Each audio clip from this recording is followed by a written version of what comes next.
এবার আমরা আমাদের ধারাবাহিক যে তাফসিরুল কোরআন, পবিত্র জুমার দিন আমরা গতানুগতিক তাফসির শুনে আসছিলাম। তা আমরা গত জুমার আগের জুমায় শুনেছিলাম আলহামদুলিল্লাহি রব্বিল আলামিন, সমস্ত প্রশংসা মহান আল্লাহর, মহান আল্লাহর, যিনি তামাম জগতের প্রতিপালক, যিনি তামাম জগতের প্রতিপালক। বলেন সুবহানাল্লাহ, সুবহান। কেমন প্রতিপালক? আমরা যদি নিজের একটু প্রশ্ন করি তাহলে আমরা বুঝতে পারব। মান আরাফা নাফসাহু ফাকাদ আরাফা রাব্বাহু, যে নিজেকে চিনেছে সে তার প্রভুকে চিনেছে। বলেন সুবহানাল্লাহ। আসলিহ নাফসাকা, অর্থাৎ নিজেকে পরিশুদ্ধ করার জন্য নিজেকে চেনাই সবচেয়ে বড়। সক্রেটিস একজন দার্শনিক, বৈজ্ঞানিক, তিনি বলেছেন নো দ্য সেলফ, নিজেকে চেনো। আর রসুল বলেছেন মান আরাফা নাফসাহু ফাকাদ আরাফা রাব্বাহু, যে নিজেকে চিনেছে সে তার প্রভুকে চিনেছে। বলেন সুবহানাল্লাহ। নিজেকে আমরা কিভাবে চিনব? আমি যে মানুষ, আমাদের মধ্যে আল্লাহ পাক মনুষ্যত্ব বলতে একটি বিবেক দিয়েছেন। কি দিয়েছেন? বিবেক দিয়েছেন। যার এই মস্তিষ্ক একটু বিকৃতি, একটু শর্ট, তাকে আমরা বলি পাগল। তাকে আমরা কি বলি? পাগল। দেখেন,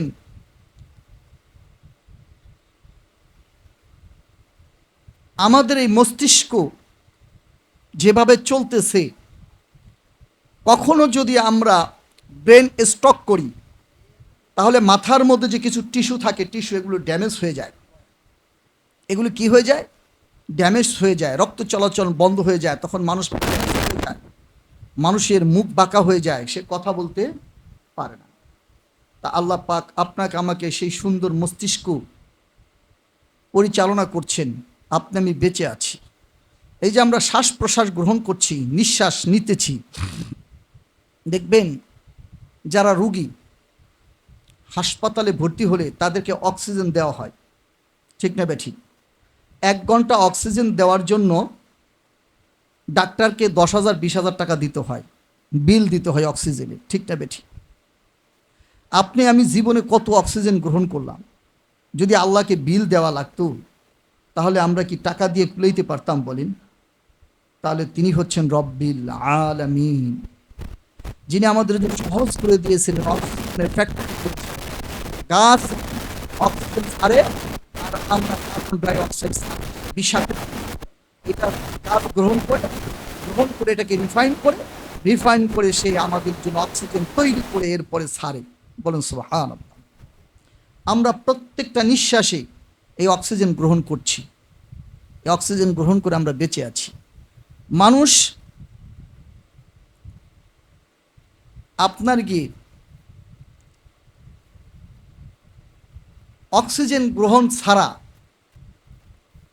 সর্বোচ্চ 7 মিনিট বেঁচে থাকতে পারে, 7 মিনিট, এরপর সে মারা যাবে অক্সিজেন ছাড়া। তো এই অক্সিজেন কত প্রয়োজন, আর এটা যদি আমাদের কিনে ব্যবহার করা লাগতো লইতে পারতাম। তিনি হচ্ছেন রব্বিল আলামিন। তিনি কে? রব্বিল আলামিন, যিনি মাটি থেকে খাবারের ব্যবস্থা করলেন।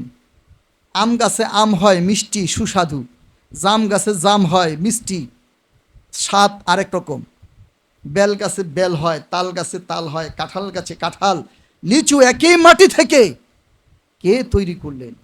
তিনি হচ্ছেন রব্বিল আলামিন, যিনি আপনাকে আমাকে পালন করছেন।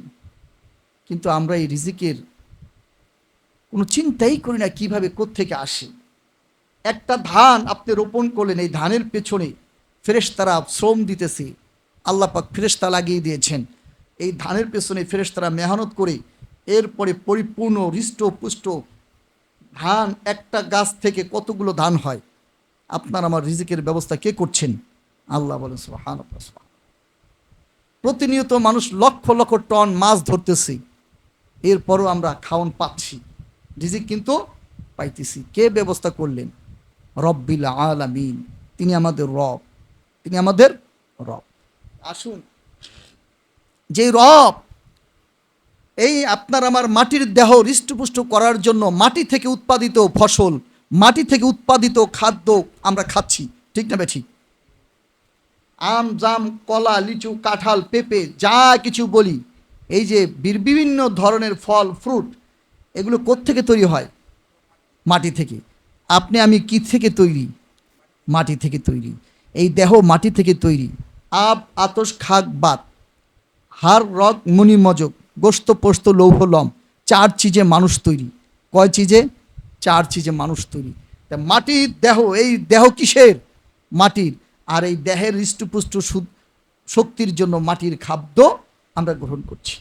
কিন্তু আপনার আমার ভিতরে আল্লাহ রাব্বুল আলামিন একটা রূহ দান করেছেন, রূহ, যাকে দেখা যায় না।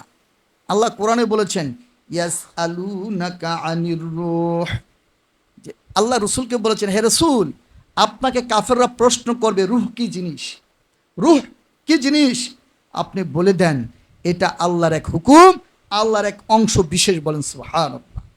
রূহকে দেখা যায়? তা আল্লাহরে দেখতে চান? অনেকে কয় আল্লাহরে না দেখে ইবাদত করলে এই ইবাদত কি কবুল হইব? আরে মিয়া, এই দুনিয়াতে আল্লাহরে দেখা সম্ভব না। আল্লাহ বলেছেন, মুসা আলাইহিস সাল্লাতু ওয়াস সালাম আল্লাহকে বললেন, আল্লাহ, আপনার সাথে কথা বলি মজা লাগে, কিন্তু কথা বলে মনের তামান্না পূর্ণ হয় না। রব্বুল আলামিন, রব্বি আরিনি, রব্বি আরিনি, আল্লাহ আপনি আমার সাথে একটু দেখা দেন, দেখা দেন। কে বলতেছে? নবী মুসা, যে তুর পাহাড়ে আল্লাহর সাথে কথা বলেছে, কথা বলে মজা লাগে, কিন্তু বলে আল্লাহ যদি একটু দেখা দিতেন। আল্লাহ বলতেছেন, লান তারানি, এ মুসা, দুনিয়ার জমিনে আমাকে দেখতে পাবা না, আমাকে দেখতে হলে জান্নাতে দেখতে পারবা। বলেন সুবহানাল্লাহ। তার নবী মুসা আল্লাহকে দেখতে পারে না, এরপরও ঠেড়া মুসা দেখতে চাইছে। আল্লাহ তুর পাহাড়ে যাইতে বলছে, 70 পাল্লা নূরের পর্দা ভেদ করে কোন রকম একটু নূরের ঝলক পাহাড়ের উপরে রেখেছে, তাতে মুসা বেহুশ। তাতে মুসা কি? বেহুশ। যেই মুসার গায়ে 40 জন যুবকের শক্তি ছিল। বলেন সুবহানাল্লাহ। বনি ইসরাইল বংশ আর কিপ্তি বংশ। বনি ইসরাইল বংশ হলো মুসার বংশ, আর কিপ্তি বংশ হলো ফেরাউনের বংশ। এই ফেরাউনের লোকের অত্যাচার করত। তা বাজারের মধ্যে এক ব্যক্তি, বনি ইসরায়েলের গরিব মানুষ, বন থেকে কাঠ কেটে বাজার আনছে বিক্রি করতে। তা প্রতিদিন এই ফেরাউনের লোক ওই কাঠ লয়ে যায়, লাকড়ি লয়ে যায়, টাকা দেয় না। আজকে লোকটা বলতেছে, ভাই আমার এই লাকড়ি কটা নিয়েন না, আর নিলে আমার টাকা কটা দেন। ধমক দিছে, বেটা কিসের টাকা, জানোস না আমি সরকার দলের লোক, আমি ফেরাউনের দলের লোক, আমার দল ক্ষমতায়, আমার থেকে টাকা চাস? জোর করে লাকড়ি নিয়ে যেতেছে। তো কপাল ভালো, নবী মুসা ওইখান দিয়ে যাইতেছে। তখন ফেরাউনের পালক পুত্র, 12 বছর বয়স, কেবল উঠন্তি বয়স। যে জিজ্ঞাসা, মিয়া কি হয়েছে? বনি ইসরাইলের লোক বলতেছে যে, ভাই আমার লাকড়ি প্রতিদিনই জোর করে নিয়ে যায়, টাকা চাই, টাকা দেয় না। টাকা চাইলে উনি আমার আর উল্টাপাল্টা অপমান করে। এই কথা বলছে মতন, এই মিয়া টাকা দাও না কেন? কি কইছে মতন, কলার জুলাকে তুই আইসুস করতন, আমার চেনোস আমি কে? এই রূপ কইতে দেরি, মবিন মুসা তো ঠেড়া মুসা, গারুরা মুসা, আজরাইলের থাবুর দিয়া চোখ কানা করে হালাইছে। এই সেই মুসা, এই মুসার সামনে বলছে যে তুমি আইসু করতুন। বলতে দেরি, বাওয়াত দিয়ে এক থাবুরের শেষ জায়গায় মরে গেছে। নবী মুসা চিন্তা করে, এখন তার আমার ছাড়ব না, সরকার দলের লোক। ব্যাগটিতে মুসারে দিছে দৌড়ান, মুসা দিছে দৌড়, বিরাট বড় ঘটনা। যাই হোক, আমি সেদিকে যাব না। আমি যে কথা বলতে চাচ্ছি সেটা হলো এই, নবী মুসার গায়ে ছিল 40 জন যুবকের ক্ষমতা, শক্তি। সেই মুসা আলাইহিস সাল্লাম আল্লাহর নূরের তাজাল্লি কোনো রকম দেখে বেহুশ হয়ে গেছে। তাহলে এই দুনিয়াতে চর্মচক্ষু দিয়ে আল্লাহকে দেখা সম্ভব না। আমি যে কথা বলতেছি, আমাদের মধ্যে যে রূহ আছে, এই রূহ হলো আল্লাহর একটা অংশ বিশেষ, আল্লাহর একটা পাওয়ার, আল্লাহর একটা হুকুম, আল্লাহর একটা কুদরত। এটাকে দেখা সম্ভব না। আপনি আপনার রূহ কি কখনো দেখেছেন? বলতে পারবেন?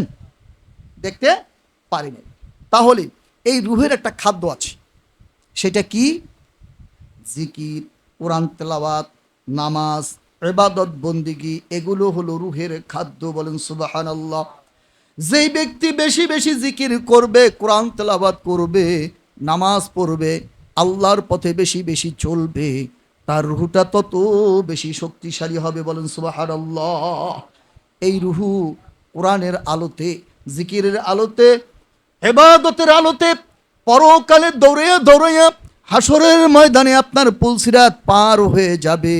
এজন্য দুনিয়ার জমিনে বেশি বেশি জিকির করা দরকার, কোরআন তেলাওয়াত করা দরকার, ওয়াজ নসিহত বেশি বেশি শোনা দরকার। যত বেশি আমরা ইবাদত করব, আমাদের রূহ তত বেশি শক্তিশালী হবে। তাহলে আমরা দুনিয়াতে অসুস্থ হইলে ডাক্তারের কাছে দৌড়াই, মুখে রুচি বন্ধ হয়ে গেলে ভিটামিন খাই, মাটির দেহকে শক্তিশালী করার জন্য কত রকমের পরীক্ষা নিরীক্ষা, কত আইটেমের খাবার, ঠিক না বেঠিক? অথচ আপনার আমার ভেতরে যে রূহ দুর্বল হয়ে যাইতেছে, এই রুহের জন্য কোনো চিকিৎসা আমরা করাচ্ছি না, রুহের কোনো খাবারের ব্যবস্থা আমরা করতেছি না, করার দরকার আছে কিনা বলেন? এই রুহুকে হৃষ্টপুষ্ট তরুতাজা করতে হলে আল্লাহর ইবাদত বন্দেগী, আল্লাহর জিকিরের মাধ্যমে সম্ভব। বলেন সুবহানাল্লাহ। তা আসুন, এই যে আপনার ভেতরে আমার ভেতরে যে রূহ, এই যে রূহ, আপনি কথা বলেন, আমি কথা বলি, আপনি আমি চলতেছি ফিরতেছি, এর মালিক কে বলেন তো? রব্বিল আলামিন। তিনি হলেন সেই রব। তিনি কে? সেই রব।